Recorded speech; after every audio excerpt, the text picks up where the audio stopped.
Hello everyone, welcome to the Scumdog's Kennel. I'm your host, Chris Williams, and in today's Cryptid Corner mini episode, today I have a bunch of alien encounters to tell you all about today, folks. Both of them are creepy and rather spooky. One, these people see these lights in the sky and then see this tall gray alien that could possibly be a pale crawler, and the other, this reptilian being appears in front of the witness and he takes a photo of it. Either way, let's get into the first article now, folks. Titled, Massive UFO Sightings and Tall Gray Humanoid Reported in Ontonagon County, Michigan. Let's get into it now and read exactly what was witnessed. So let's read this brief blurb before we read the entire account. I got my neighbor, her children, and grandchildren to witness the UFOs with me. One of the kids reported seeing a tall, light gray human-like creature with a large, funny-shaped head go running very fast across the lot behind my home. So, very interesting. Here's the full account. I live in Ontonagon County, Michigan. On the 26th of September, 2024, something happened that I couldn't believe. I was in my home around 9:30 p.m. and I heard a car running, so I went out to look. I found two cars pulled over to the side of the road with a third one just pulling over too, but I couldn't see what they were looking at until I looked up. There was a massive amount of UFOs flying all over above the field behind my home. They were not planes. I grabbed my video camera and started filming. There was no sound except for the crickets, and I even captured a large triangle that hovered and another UFO landed on it and then took off. There were so many of them, I couldn't film them all. They were coming from all directions, but they usually came from the field, which is due west behind my home. I got some shots with 2 or 3 in the same shot. Planes cannot get that close to each other without crashing. While all this was going on, the satellite to my TV kept being interrupted and had to keep being reset. Also, the battery to my video camera, which is an 8-hour battery, had about 1/4 charge left, just suddenly went dead. I went in and charged it some, but when I went out to film some more, it suddenly went dead again. Subsequently, for no reason, the footage was not in the memory. That is indeed very odd, folks. That makes me think that these alien beings, if these were aliens, folks, were somehow interfering with the electronic devices around them. Now, what is strange about this, folks, is that this is very similar to other people's UFO accounts, but usually it involves the power going out, either in their cars or in their homes. Here, though, this is something we've read about before, folks. This is where people try to film these, entities, and they just, for whatever reason, the witness's camera will not catch these entities on them. So, the fact that this is another detail that's come up in other encounters is, as I said, folks, is very compelling because it shows that these accounts always have some sort of link between them. So that means that these entities could basically be the same ones seen in these other accounts. Either way, let's continue with this story, folks. The next night, I went out to check again, and there was activity that night also.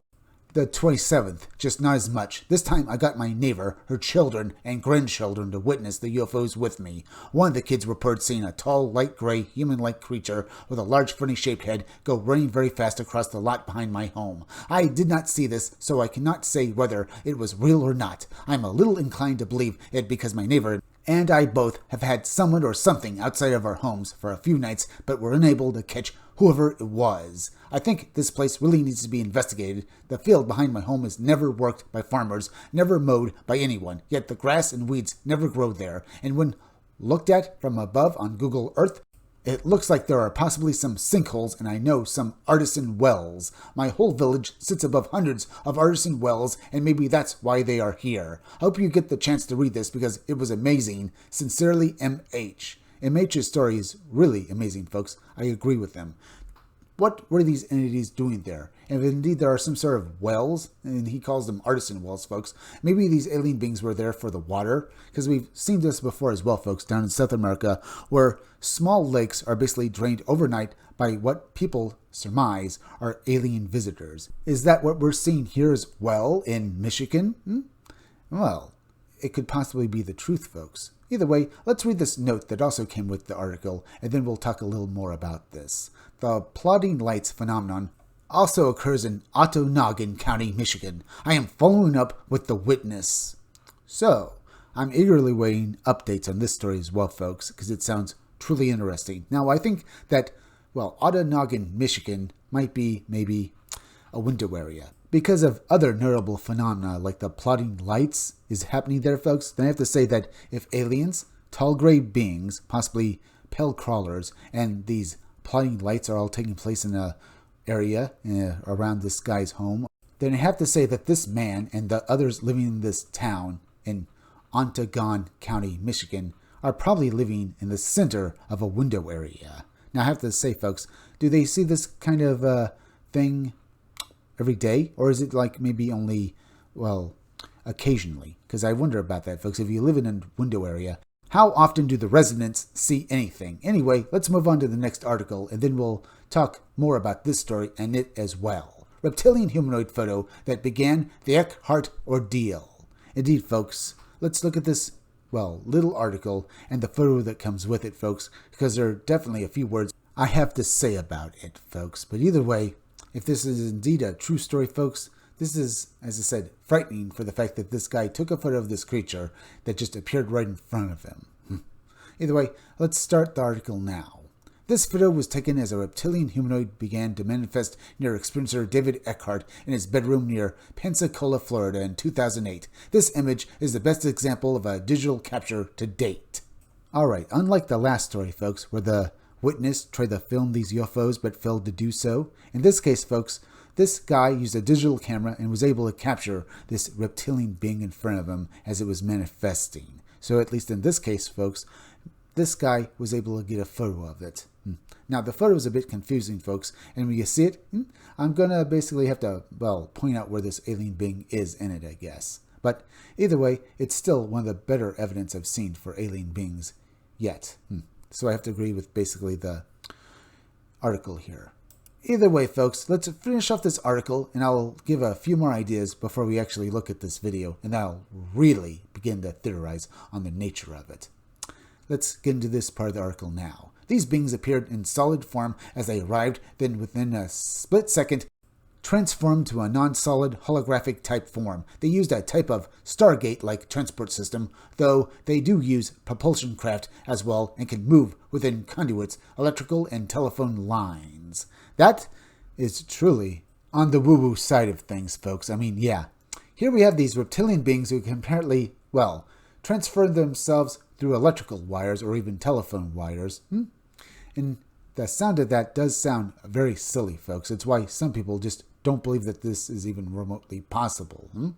But I would say if this advanced technology does exist and these aliens do have it, then yeah.